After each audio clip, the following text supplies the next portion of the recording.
আসসালামু আলাইকুম everyone, very good afternoon. এই ব্যস্ত জীবনের কিছু মুহূর্ত থাকে যেগুলো মনকে আবার নতুন করে গুছিয়ে নিতে শেখায়। আজ শুক্রবার, আর আমার পোলাও খেতে ইচ্ছা করছিল অনেক, তাই আমি পোলাও রান্না করা শুরু করলাম। গরুর মাংস আর চিংড়ি কারি দিয়ে খাবো তাই। এই ব্যস্ত জীবনে নিজের হাতের বানানো একটা খাবার শুধু পেট ভরায় না, মনকেও একটু থামতে শেখায়।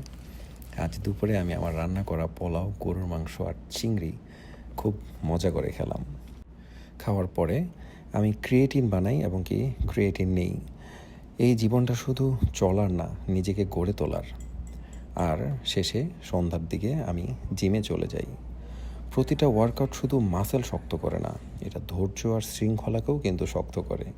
জিমের পর আমি সেলুনে যাই ফর এ হেয়ার কাট, দেন সবশেষে বাড়ি ফিরি। বাসায় ফিরে আমি ব্যাকপ্যাক শুরু করি, কারণ কালকে আর্লি মর্নিং রিয়াদ ফ্লাইট। আর এই ব্যাগে শুধু জামা কাপড় থাকে না, থাকে দায়িত্ব, সময়ের সঙ্গে দৌড়, অসংখ্য যাত্রীর হাসি, নতুন নতুন শহরের গল্প, আর পরিবার থেকে দূরে থাকার নীরব বাস্তবতা। আজ এ পর্যন্তই, কালকে একসাথে রিয়াদে যাব। So take rest and good night.